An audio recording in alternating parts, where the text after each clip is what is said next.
Cette émission est une rediffusion.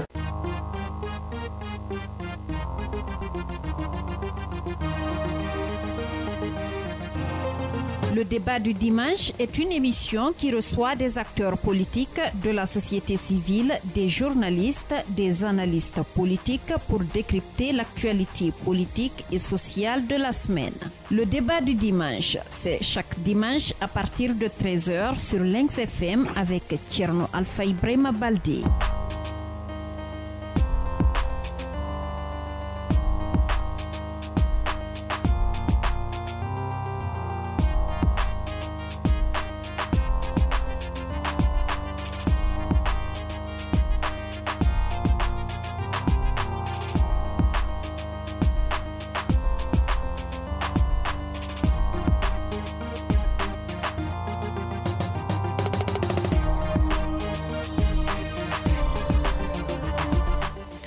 Mesdames et messieurs, bonsoir, merci de votre fidélité à la 91.0 Lynx FM, 91.00 émettant depuis Kaporo Ryan. Vous êtes dans l'émission Le débat du dimanche qui vous parvient tous les dimanches à partir de 13h00 dans le studio 2212. Trois thèmes seront développés aujourd'hui dans cette émission, le débat du dimanche. Vous savez, cette semaine, le Front National pour la défense de la Constitution a publié la liste de 15 personnalités guinéennes. Selon eux, ces personnalités sont les promoteurs de la nouvelle Constitution. Hier, les Guinéens de la Belgique ont manifesté devant le siège de l'Union européenne pour dénoncer la volonté du président Alpha Condé, le RPG Arc-en-Ciel, de changer la constitution guinéenne.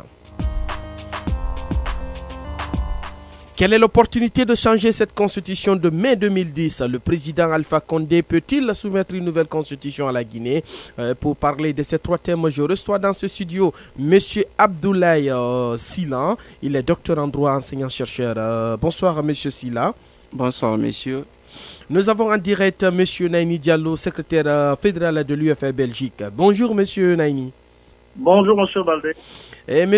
Ibrahima Souri Bari, président du parti Union Patriote pour la démocratie et le développement. Bonsoir M. Bari. Bonsoir M. Baldé. Laila Bari conduit cette émission à la technique. Thierno Alpha Ibrahima Baldé vous présente le débat du dimanche. Cette émission est une rediffusion.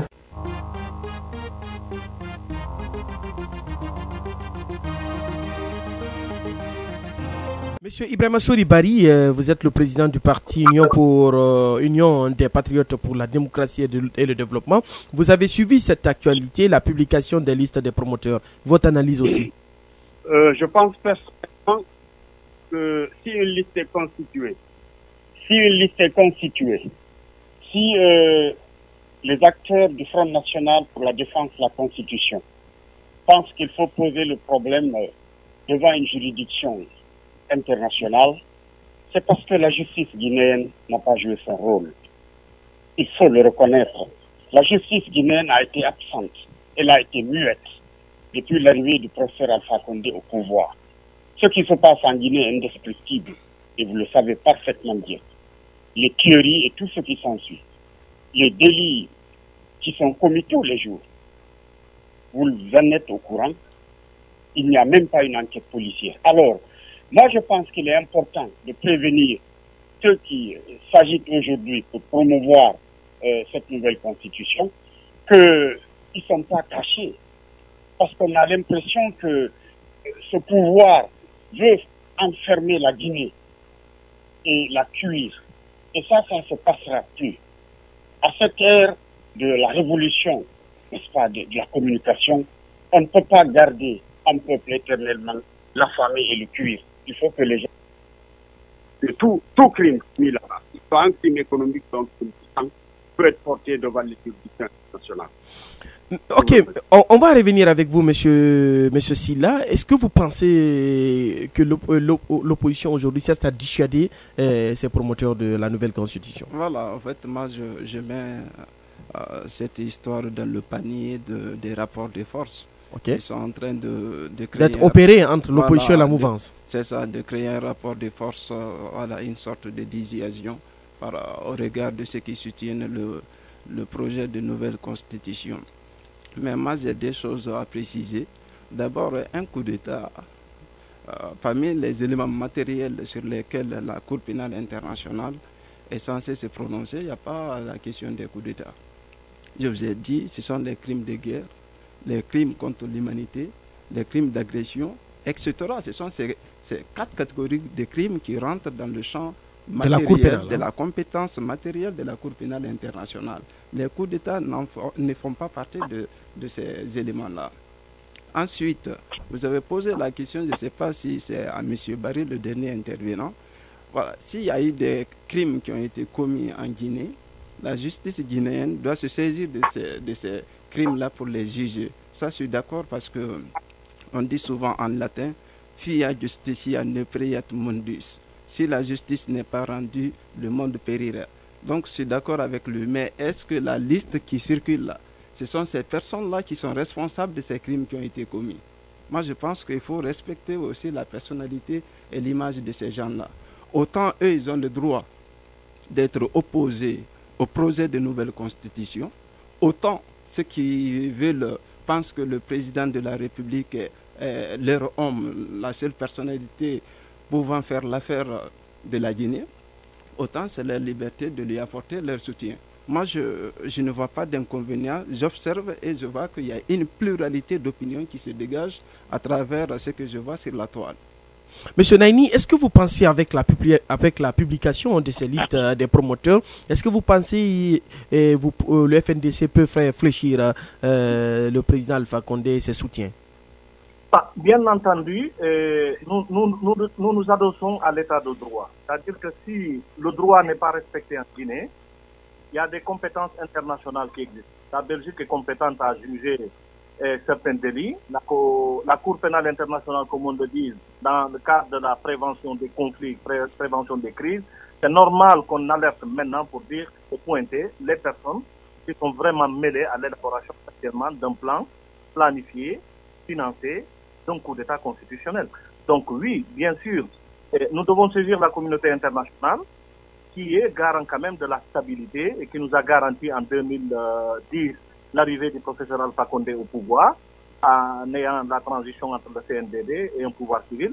Donc oui, nous comptons sur la communauté internationale pour jouer son rôle dès à présent pour éviter d'arriver à des crises que l'on a connues en 2010.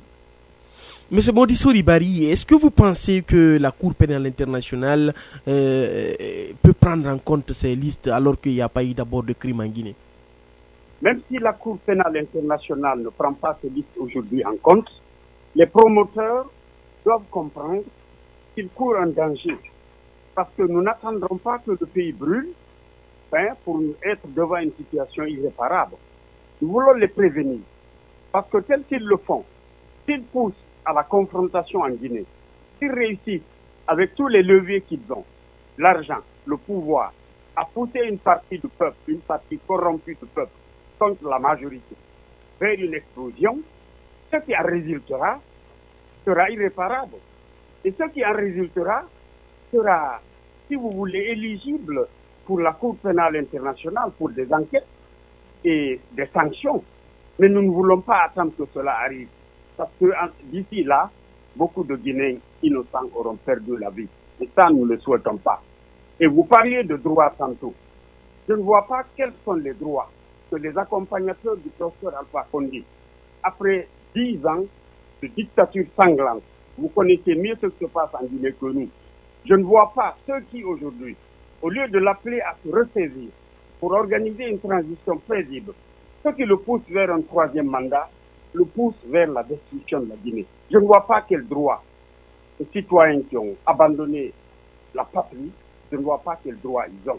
Je ne vois pas quel mérite ils ont. Avec tout le respect que je dois. Merci beaucoup, M. Maudit Ribari, d'avoir réagi sur cette actualité. Nous allons passer au niveau du deuxième thème. Hier, les Guinéens venus de partout en Europe, je vais parler de la France, de l'Hollande, l'Angleterre, la Belgique, tous sont venus et se sont donné rendez-vous hier à Bruxelles, M. Silla, pour manifester devant le siège de l'Union européenne, pour dénoncer la volonté du président Alpha Condé et le RPG Arc-en-Ciel de changer cette constitution. Vous avez suivi, M. Silla, cette actualité, cette manifestation des Guinéens de Bruxelles, votre analyse? Merci beaucoup pour la question. En fait, je voulais dire juste 2 mots avant de répondre à votre question. En ce qui concerne cette liste, parce que moi, c'est quelque chose qui m'agace un peu. Pendant que les autres États, je peux citer l'exemple des États-Unis, de la France, refusent de livrer les ressortissants, même s'ils ont commis des crimes. Ils préfèrent les juger au plan national que de les livrer à une juridiction internationale ou à un État étranger. Et nous, on est prêts à livrer nos compatriotes à des juridictions internationales, alors même qu'on ne leur reproche rien, en fait, in concreto. Parce que jusqu'à preuve du contraire, ils n'ont pas commis de crimes pour lesquels ils peuvent être traduits devant la Cour pénale internationale. Moi, je pense que ceux qui sont en train de dresser cette liste, ils n'ont qu'à faire beaucoup attention. On doit protéger nos compatriotes que de les livrer à des juridictions internationales. Ça, c'est très important. C'est juste une parenthèse que je précise parce que c'est comme ça que tout commence. C'est comme ça que tout commence. Le jour qu'on est au règne de l'État, on prend nos compatriotes, on les livre. Les États, même si c'était des crimes internationaux, les États ont la première compétence, la compétence universelle de juger ces crimes-là sur leur territoire. Nous devons pouvoir, c'est pourquoi la Cour pénale internationale est débordée. Parce que si nous ne sommes pas en mesure de juger nos propres affaires à l'interne, notre souveraineté sera vilipendée. Notre souveraineté sera prise en otage. La Guinée est un pays souverain. Il y a beaucoup de choses qu'on peut gérer en toute liberté et de manière souveraine en interne. Ce que nous traversons actuellement, il y a plusieurs autres États au monde qui sont dans des situations plus ou moins semblables, mais qui ne transportent pas leurs problèmes ailleurs. Au niveau de la Cour pénale. Je vais vous faire réagir, M. Naini, sur cette analyse de M. Silla. Ok, j'ai quand même une petite remarque à faire à M. Silla. M. Silla, je vais vous rappeler que M. Damaro Camara et M. Bantamasso ont appelé, et même le président de la République, professeur Alpha Condé, a appelé ses militants à s'armer, à faire la guerre à l'opposition. Ça, on l'a vu, on l'a écouté, on l'a entendu. Donc aujourd'hui, vous n'allez pas me dire que les membres du FNDC, qui sont des mécaniciens, des boulangers, des ouvriers, des marieurs, des ingénieurs, des avocats, qui sortent tous pour dire, écoutez, le gouvernement, vous avez le droit de modifier la Constitution, mais vous n'avez pas le droit de toucher aux intangibilités, parce que la Constitution ne prévoit nulle part. On va revenir sur l'opportunité, M. Naini. Monsieur Naini, on va revenir sur l'opportunité de changer cette Constitution ou pas. Je vais vous faire réagir juste que M. Silla faisait remarquer que c'est imprudent pour la part de FNDC de livrer leurs compatriotes à la CPI. Non, pas du tout. Pas du tout. Alors, je vais être pragmatique, moi, je vais être très court. Que toutes ces personnes, les 30 personnes qui sont citées dans cette liste-là, se désolidarisent du gouvernement officiellement en disant qu'on n'est pas du tout en logistique avec ce coup d'État en préparation. Et le problème sera résolu. Si la FNDC a réussi à mettre en musique cette liste-là, on s'est basé sur des éléments concrets. On n'a pas accusé à tort cette personne-là. Alors que cette personne-là, comme le ministre de la Justice l'a fait, démissionne pour se désolidariser du gouvernement. Et le problème sera résolu. Monsieur Modisori, vous voyez le Premier ministre qui bombe la tombe et qui tape, qui dit je soutiens. Monsieur Modisori, est-ce que vous pensez que c'est un peu patriote, selon M. Silla, de livrer ses compatriotes à la Cour pénale internationale? Si nous étions aux commandes, monsieur, aucun de ces problèmes n'aurait franchi les frontières de la Guinée. Parce que nous aurions donné l'indépendance à la justice. Et tout coupable aurait répondu devant la justice de ces crimes. Malheureusement, ceux qui sont aux commandes aujourd'hui ont bafoué la justice. Et la justice a accepté d'être bafouée. Rien que la malgouvernance en Guinée a causé tellement de dégâts. Vous pouvez évaluer le nombre de personnes mortes dans le Sahara ou alors dans la mer Méditerranée, ou le nombre de personnes tuées à bout portant en Guinée, ou ceux qui sont morts de crise cardiaque parce qu'ils ont été dévastés, ou alors des crimes que vous avez commis en cassant les habitations des gens de Kapororaï sans préavis. Vous imaginez les dégâts que vous avez causés à ce peuple de Guinée et vous pensez que tout cela peut rester infini. Si moi j'étais en Guinée aujourd'hui et si j'étais aux commandes, la plupart de ceux qui se bombent leur torse aujourd'hui seraient déjà derrière le verrou parce qu'ils ont commis tellement de crimes il mérite qu'il soit emprisonné à vie, qu'il ne se serait pas retrouvé dans un fauteuil ministériel. Merci beaucoup, M. Modiso Ribari. Je rappelle que nos invités aujourd'hui, c'est M. Sila Abdoulaye, et il est enseignant-chercheur, hein, et M. Naini Diallo, secrétaire fédéral UFR Belgique, membre de la cellule de communication du FN2C Bruxelles. M. Ibrahima Soribari, connu sous le nom de Modiso Ribari, président du parti Union des Patriotes pour la démocratie et le développement. Monsieur Silla, je vous fais réagir maintenant sur le deuxième thème. Hier, les Guinéens, je disais tout de suite, les Guinéens ont manifesté à Bruxelles pour dénoncer la volonté du président Alpha Condé et le RPG Arc-en-Ciel de changer cette constitution. Ouais. Quelle est votre analyse sur cette manifestation organisée par le FNDC Bruxelles? Merci beaucoup. Vous savez, je disais dans une émission que la Guinée est notre patrimoine commun. Les Guinéens de l'intérieur et de l'extérieur ont le droit de s'intéresser à ce qui se passe sur le plan national. Donc les questions les questions controversées au plan national attirent l'attention de tout le monde. Ceux qui sont à l'intérieur, s'ils ne sont pas d'accord avec un projet, ils peuvent manifester. Ceux qui sont à l'extérieur aussi, c'est idem. Et vous savez, moi j'ai un master en droit de l'homme. Je sais ce que signifie la liberté de manifester, la liberté de s'exprimer d'une manière générale. Je sais ce que signifient les droits de l'homme. Ce sont les droits de l'homme qui ont fait évoluer le droit international des droits de l'homme d'une manière précise. Mais cette manifestation-là, moi je souhaiterais que je cherche toujours à aller dans le bon sens, le sens de construire le pays, le sens de mettre en avant l'intérêt supérieur de la nation et non qu'elle soit fondée sur des subjectivités ou sur des éléments qui... De l'autre côté, ceux qui soutiennent le projet, et aussi ils doivent être caractérisés par l'objectivité. C'est leur droit. S'ils pensent que, comme je l'ai dit tout à l'heure... Est-ce que vous pensez que ces manifestations organisées à l'international peuvent dissuader le gouvernement? Non, au fait, le gouvernement... Et ça peut mettre la pression, parce qu'aujourd'hui, c'est la Guinée qui est mal vue à l'international. Oui. Parce que si les compatriotes guinéens descendent dans la rue, partout en manifestant et tout ça, c'est le nom du pays. Oui, mais moi je crains qu'il y ait, comme on dit en droit, un non-lieu dans tout ça. Parce que le principal concerné, le président de la République, il ne s'est pas prononcé encore sur cette question, à mon avis, de manière... Mais le gouvernement, les ténors du RPG... Les membres du... Non, vous savez...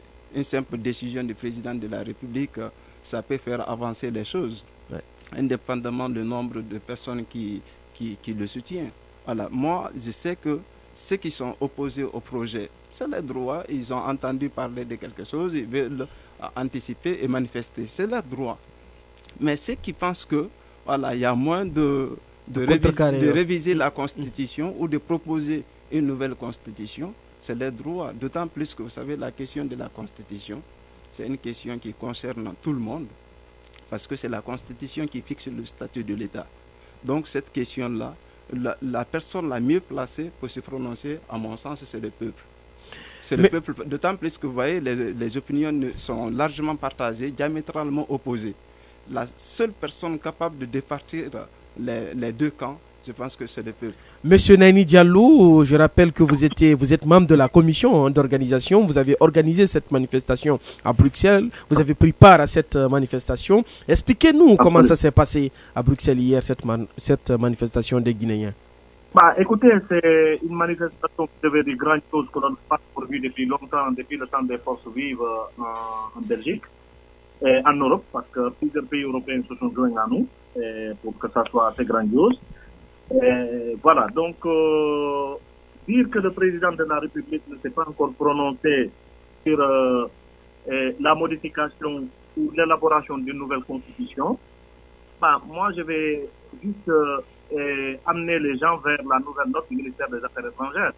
Donc je pense que c'est assez clair lorsqu'on demande à toutes les chancelleries de vendre à la communauté internationale la nécessité d'une nouvelle constitution.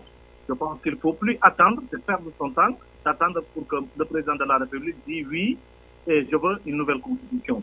Et il l'a déjà fait, il l'a déjà montré à tout le monde. Donc c'est dans ce cadre-là que j'étais occupé d'expliquer que nous, citoyens guinéens, constitués de boulangers, maçons, mécaniciens vivant à travers l'Europe, ayant le droit nous permettant de manifester notre accord ou notre désaccord dans la sérénité. Voilà, Monsieur Naini Bari, je rappelle il est membre de la cellule de communication du FNDC Bruxelles. Monsieur Silla, avant de rentrer en contact avec Monsieur Naini, expliquez-nous, parlez-nous, revenez-nous un peu sur cette mobilisation des Guinéens de l'extérieur. Est-ce que ça peut faire pression au gouvernement? Oui, vous savez, j'ai dit, dans un État, il y a des lobbies, il y a des rapports de force, il y a des acteurs sociaux qui, quand il y a une question qui est sur la table, chacun manifeste sa position par rapport à la question à travers des moyens qu'il a choisis, des moyens légaux. Bon, certains optent pour les manifestations, des sittings et autres. C'est une façon d'exprimer leur position. Vous voyez, c'est la même chose que ceux qui soutiennent aussi le projet. Et aussi, vous voyez parfois des manifestations, des pancartes où ils disent oui à la nouvelle constitution. Ça, c'est la liberté des uns et des autres de manifester leur opinion par rapport aux questions qui assaillent le pays. Donc, ceux qui sont en Belgique, en France, vous savez, moi je réside en France, voilà, je vois nos compatriotes de là-bas, certains en tout cas, même si ce n'est pas tout le monde, parce qu'il faut aussi préciser cela. Mais certains, parfois ils organisent des trucs, nous sommes contre, c'est leur liberté, ils ont le droit d'être contre. Mais ce que moi je voulais préciser dans tout ça, c'est que la question de la Constitution, c'est une question d'ordre existentiel, c'est une question d'ordre fondamental. Il y a deux possibilités que nous pouvons faire dans cette situation. Soit on pose une question de manière expressis verbis au peuple de Guinée. Est-ce que vous voulez d'une nouvelle constitution ou pas?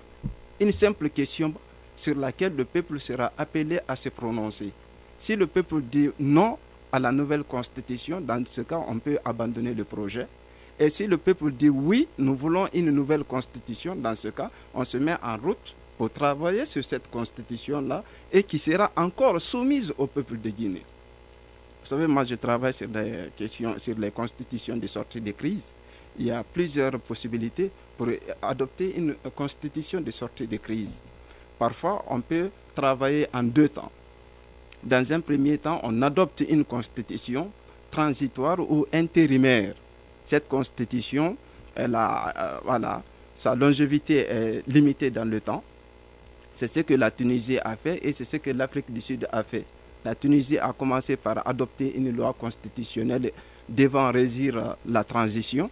Et après, en 2014, elle a adopté une constitution de sortie de crise et qui est définitive. Bon, même si ça aussi, ça a relativisé, le mot définitive n'est pas à comprendre dans le sens de l'éternel. Parce que, à mon sens, une loi humaine n'est pas éternelle. Aucune loi humaine n'est éternelle. Il n'y a que les saintes écritures qui sont éternelles. Toute loi humaine peut être modifiée. Toute loi humaine peut être modifiée. Même si nous allons revenir sur la question des intangibilités tout à l'heure, mais je précise déjà ces éléments. Okay. Voilà. On va revenir avec vous. Nous avons en direct, ils sont revenus. Monsieur Naini, bonsoir. Oui, bonsoir. Voilà. Donc, vous étiez en train d'expliquer qu'est-ce que les objectifs, qu'est-ce qui vous a poussé à descendre dans la rue à Bruxelles pour manifester. Voilà, tout à fait. Donc, la première motivation, c'est que vous savez, nous ne sommes pas du tout opposés à la révision de la Constitution. N'importe quelle constitution dans n'importe quel pays est révisable.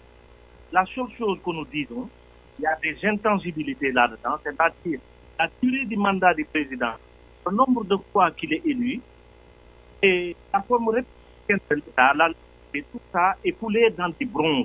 Donc cela, nous ne permettrons pas, parce que nous n'avons pas envie que notre pays soit un pays où on revient vers la monarchie. Monsieur Modisori, vous avez participé à cette manifestation. Quel était vous avez participé à plusieurs manifestations. Et hier aussi, vous avez pris part à cette manifestation. Mais quel était, je veux dire, qu'est-ce qui vous a marqué de plus dans cette manifestation d'hier à Bruxelles? Pour commencer, j'étais très satisfait de la manifestation et de la façon dont elle a été organisée. Parce que pour une fois, nous avons créé une plateforme où tous les Guinéens se sont retrouvés. Parce que l'unité nationale est indispensable pour créer une force de dissuasion, faire comprendre au pouvoir qu'il n'est pas possible d'aller pour un troisième mandat.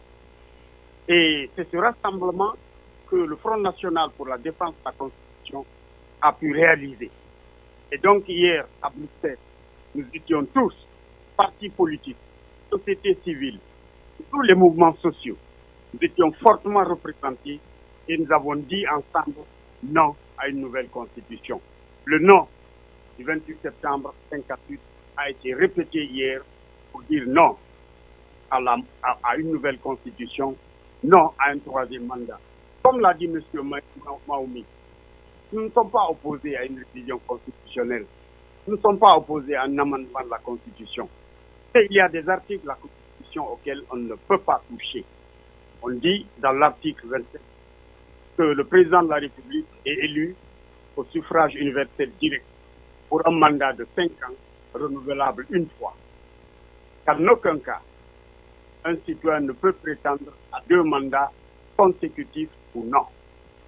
Et dans l'article 154, on énumère une série, n'est-ce pas, de clauses pour dire que le nombre et la durée du mandat présidentiel ne peuvent être modifiés.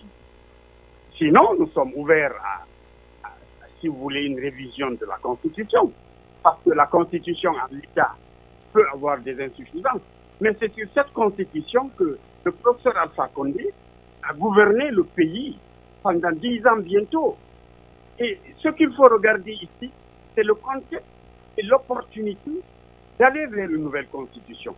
On va revenir sur l'opportunité d'aller vers une nouvelle constitution. On va revenir. Mais M. Maurice Ribari, vous avez, à la veille de la manifestation, vous avez été reçu par une délégation de l'Union européenne. De quoi vous avez parlé avec cette délégation de l'Union européenne à Bruxelles? D'abord, nous avons été reçus par le desk Guinée, ou alors le département qui s'occupe de la Guinée, au service extérieur de l'Union européenne, par le responsable de ce bureau, que nous avions eu l'occasion déjà de rencontrer une première fois.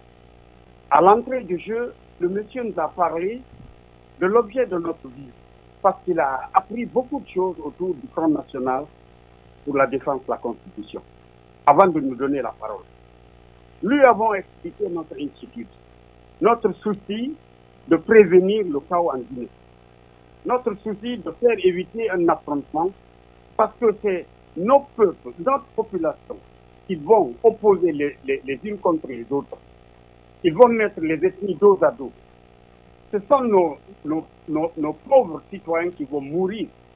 Ceux qui sont à l'origine de cette confrontation, ils comptent prendre leur mallette remplie de billets de banque et s'en aller. Alors, nous avons tenu à expliquer que nous voulions prévenir ça. C'est pour ça que le Front National pour la défense de la Constitution a mobilisé la Guinée sur l'échelle nationale, tous les citoyens, sans exclusive, pour dire ensemble non. En nous disant qu'aucune armée ne peut tirer sur un peuple mobilisé, debout, en marche vers son destin. Nous voulons donc créer une sorte de dissuasion pour faire comprendre à cette minorité, n'est-ce pas, qui exploite le peuple, qui le soumet, qui le traîne dans la boue depuis si longtemps, qu'elle comprenne que c'est la fin de la récréation que nous allons siffler. Moi, je pense qu'il y a aujourd'hui une urgence pour le professeur Alpha Condé, c'est de faire ses bagages avec tactique et de partir. Qu'est-ce que l'Union européenne vous a répondu? Est-ce qu'ils vous soutiennent dans votre démarche? Ils nous ont répondu qu'ils étaient très satisfaits de notre arrivée et que eux aussi soutiennent, n'est-ce pas, la politique de l'Union africaine de ne pas permettre, n'est-ce pas, la violation des constitutions, de ne pas permettre à un chef d'État de forcer un troisième mandat et que donc ils sont d'accord sur ce principe. Maintenant, ce qu'ils ne comprenaient pas, c'est pourquoi nous nous opposons à la révision de la Constitution. Et ça, nous le leur avons expliqué. On n'est pas opposé à la révision de la Constitution, mais nous ne voulons pas que les articles, n'est-ce pas, qui sont interdits de modification soient touchés. Et là, croyez-moi que nous avons parlé, entre autres, de beaucoup de problèmes, donc, n'est-ce pas, l'action du gouvernement sur Cap Rural, la démolition des habitants de pauvres citoyens. Ok.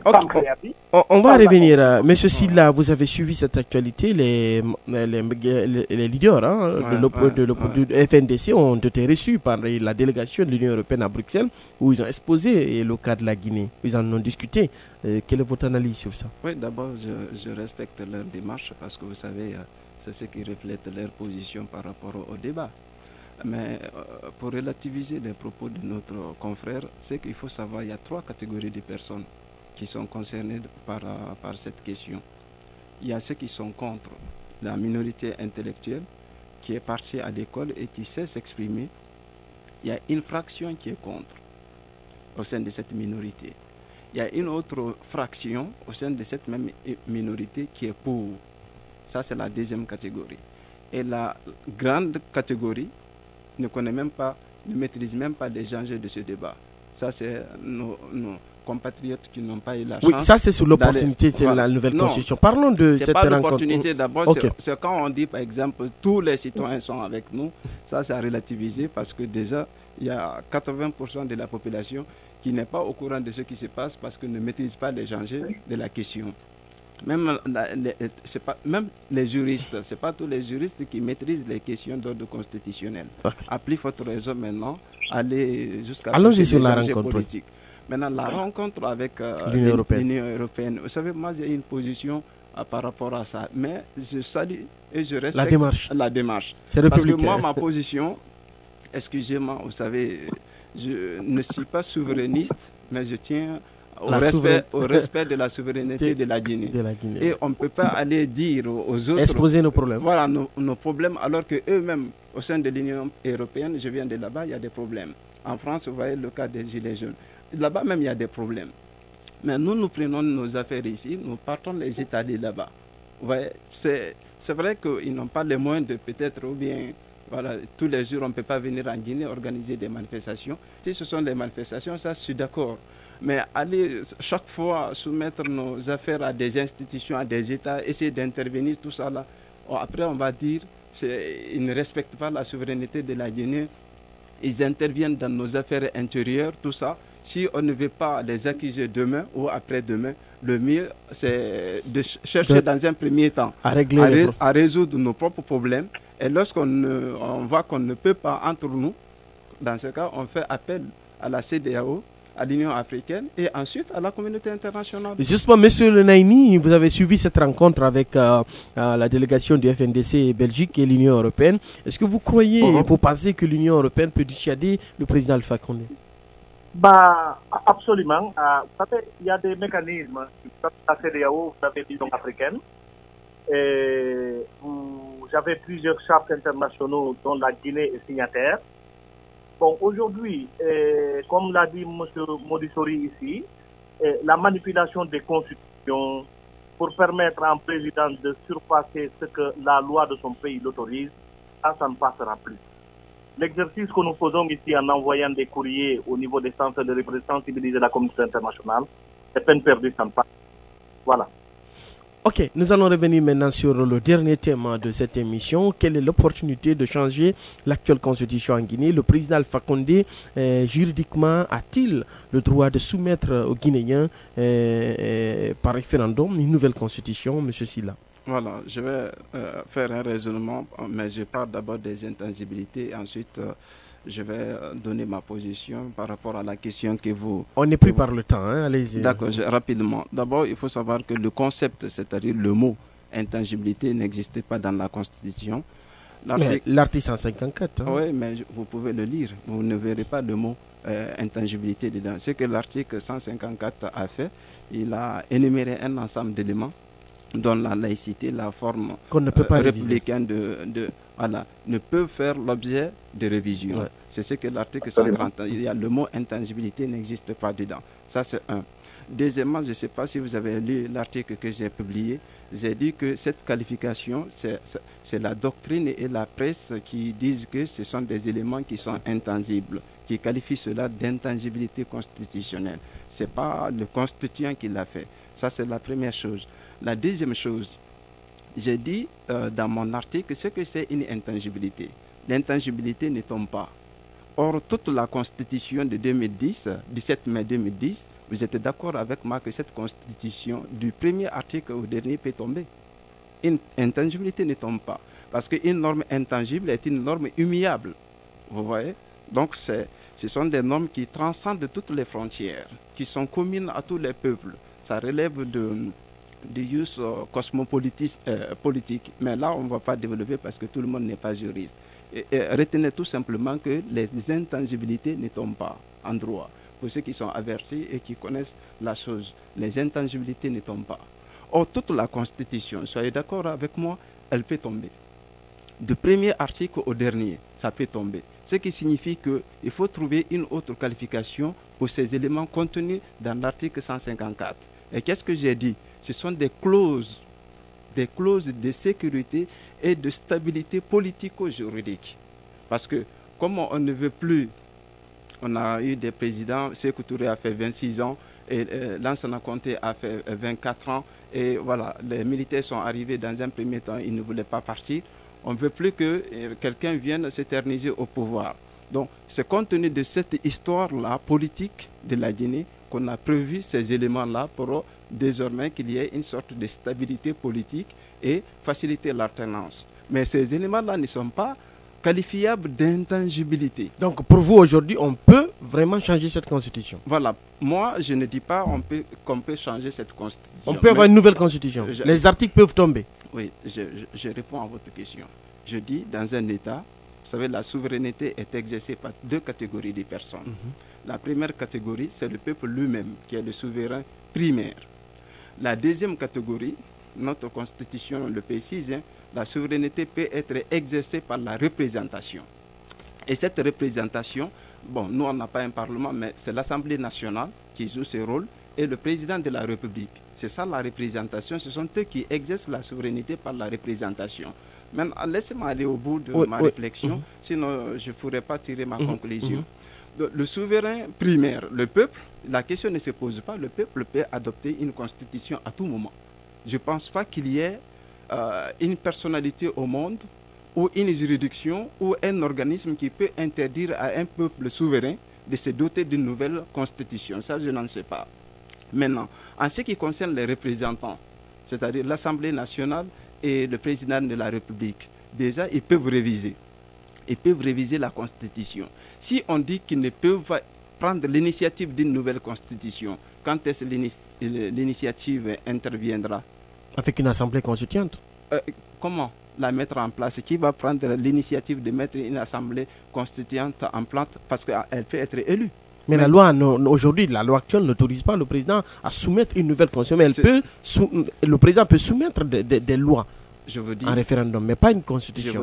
Selon l'article 51. Je vous dis, Carré de Malbert dit que le fondement du pouvoir constituant originel ne se trouve pas dans la Constitution. Ok, on va revenir. Monsieur Naini, quelle est l'opportunité selon vous? Est-ce que le président Alpha Condé peut soumettre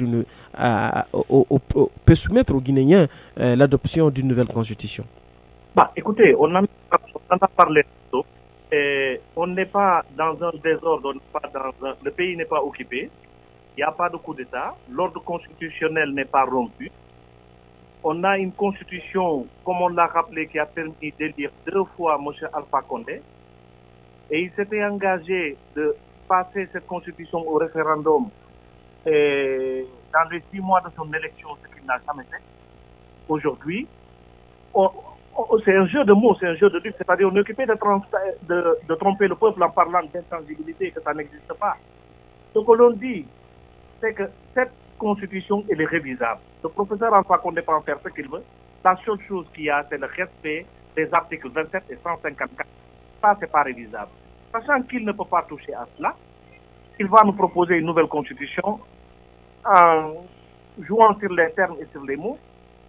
Il n'y a aucune nécessité aujourd'hui de changer cette constitution ou de d'amener une nouvelle constitution, sauf la volonté de se pérenniser et de rester au-delà des 2 mandats qui sont permis par la constitution de 2010.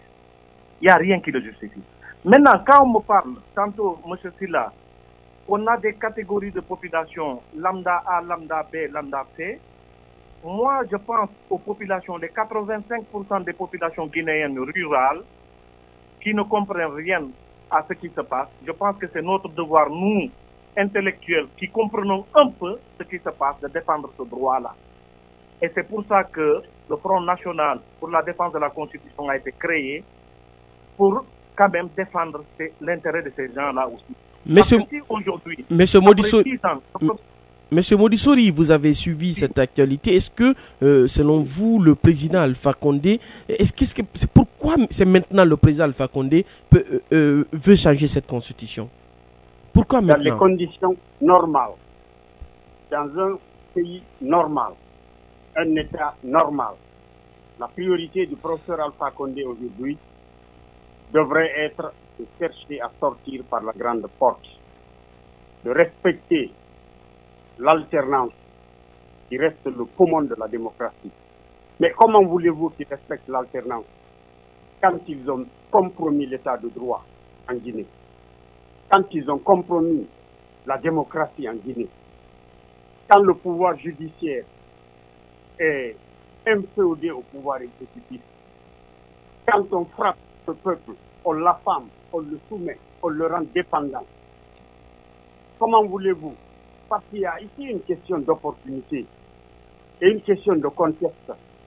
Prenez le contexte guinéen, un pays qui a été malmené depuis plus de 10 ans par M. Alpha Condé et son équipe, où les institutions républicaines n'ont pas été mises en place. La Haute Cour de justice, qui devrait écouter les ministres, le chef de l'État, en cas de délit, n'a pas été mise en place, malgré toutes les revendications de l'opposition. Les autres institutions mises en place ont été inféodées. Vous prenez la Cour constitutionnelle, qui est compétente pour trancher en cas de conflit électoral.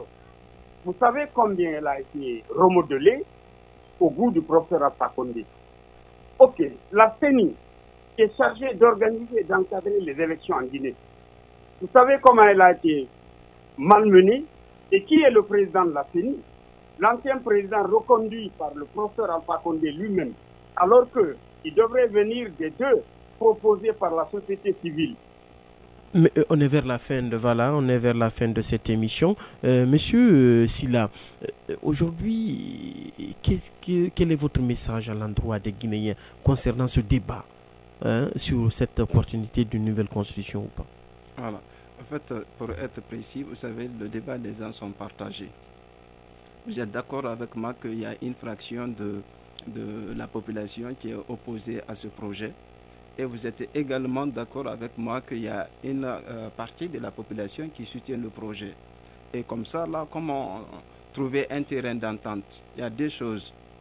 La première chose, c'est qu'on invite tous les acteurs politiques, les acteurs concernés autour de la table, pour que nous puissions gérer nos affaires en interne entre nous, sans les étaler souvent à la face du monde entier et faire de nous des gens qui sont incapables de gérer leurs propres affaires. Ça, c'est le premier aspect. Le deuxième aspect, si les 2 camps qui sont opposés sur ce projet ne s'entendent pas, alors la solution ultime, ce sera quoi? C'est organiser un référendum et soumettre l'affaire au peuple. Mais aujourd'hui, les opposants ont peur du référendum parce qu'ils disent qu'il n'y a pas de fichier électoral. Et ils connaissent, et s'ils vont aux élections, le RPJ risque de remporter ces élections. Oui, mais si on fait appel alors à la communauté internationale pour superviser la chose, le référendum. Ça aussi, c'est l'ingérence. Voilà, ça c'est... Bon, les fraudes là, ils savent de toute façon parce que eux aussi, il y a certains qui ont géré autant de comtés dans les régimes passés. Peut-être ils savent de quoi ils parlent. Moi, je n'ai pas géré ces questions. Mais je sais qu'en Guinée, nous devons mettre l'objectivité en avant. Moi, je ne suis pas en train de m'exprimer parce que je soutiens un camp par rapport à l'autre. J'avance des idées qui sont fondées sur le droit. Et ces idées-là, c'est ce que je défends. C'est ça ma position. Je pense qu'on doit s'entendre entre nous pour gérer cette affaire-là sans que ça n'aboutisse à une crise institutionnelle ou à une crise, Je travaille sur les états post-conflit. Je sais de quoi je parle, monsieur.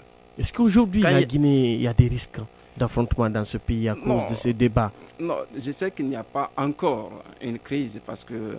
Mais il y a des risques de crise avec ce qui se dessine, hein? Oui. Peut-être le RPG qui demande à traquer les membres du front, le front qui décide aussi de durcir le ton. Est-ce qu'il n'y a pas de risque de crise? On ne peut pas parler d'affrontement, mais des risques de crise pour le pays. Oui, les propos radicaux... parce que les choses se radicalisent dans le pays. Les propos radicaux, ça fait peur. Parce que quand ce sont des responsables qui tiennent des propos qui sont vraiment radicaux, ça fait peur. Mais on ne peut pas aller jusqu'à dire qu'il y a une crise. Moi, je pense, si nous faisons preuve de responsabilité entre acteurs politiques, entre juristes, entre intellectuels et toutes les composantes de la société guinéenne, on se retrouve autour de la même table et on examine la question en profondeur, je pense qu'on pourrait dépasser ce cap sans que ça n'aboutisse à un conflit, à une guerre civile, rien du tout, parce que la Guinée a fait ses preuves depuis. On a été confronté à plusieurs crises et on a toujours relevé le défi. Moi, je pense que tout le monde doit faire profil bas, revenir à la raison et essayer de surpasser les intérêts égoïstes, et ça c'est de part et d'autre, pour mettre l'intérêt supérieur de ce pays en avant et en écoutant les autres. Parce que si vous pensez que c'est vous seulement qui détenez la vérité, vous n'allez pas pouvoir écouter l'autre version, les autres qui soutiennent votre position contraire. Or, Voltaire dit, voilà, je déteste vos idées, mais je suis prêt à mourir pour votre droit de les exprimer. Il faut revenir à la raison. Il faut accepter de dialoguer. Il faut s'entendre. Il faut essayer de surmonter ce défi sans aller jusqu'à une crise qui va placer la Guinée sous tutelle internationale. Ouais. Moi, je pense que nous, les intellectuels, j'ai pris beaucoup de temps, je ne voulais pas intervenir dans ce débat. Mais mes amis m'ont dit, si là, il faut parler. D'abord, bon, tu as fait des études, maintenant tu es au niveau du doctorat. Ensuite, tu travailles sur des questions d'ordre constitutionnel. Il faut parler. Mais moi, je sais que c'est très difficile parce que dès que vous parlez, on vous colle une étiquette. Il y a certains qui disent, il a vendu son âme au diable, il est de tel... Non, moi, je ne suis d'aucun camp pour le moment. J'exprime des idées que je pense être bonnes pour le pays. Et ces idées-là, c'est soit parce que je sais qu'en droit, c'est faisable, ou je pense que c'est ce qui pourrait être bon pour le pays. C'est ce que j'exprime jusqu'à présent. Voilà. Monsieur Sylla, donc votre dernier mot, on va clôturer l'émission parce que nos interlocuteurs de l'Europe, Monsieur Naini et Monsieur Modissori, ne sont pas là. On met signal à la technique. Ok, c'est que mon dernier mot, la Guinée c'est notre patrimoine commun. Nous devons tous tout mettre en œuvre pour préserver ce patrimoine-là. Donc ceux qui sont pour, ceux qui sont contre, que chacun mette la Guinée en avant et que nous trouvions un terrain d'entente par rapport à cette situation. Merci beaucoup, Monsieur Sylla Abdoulaye.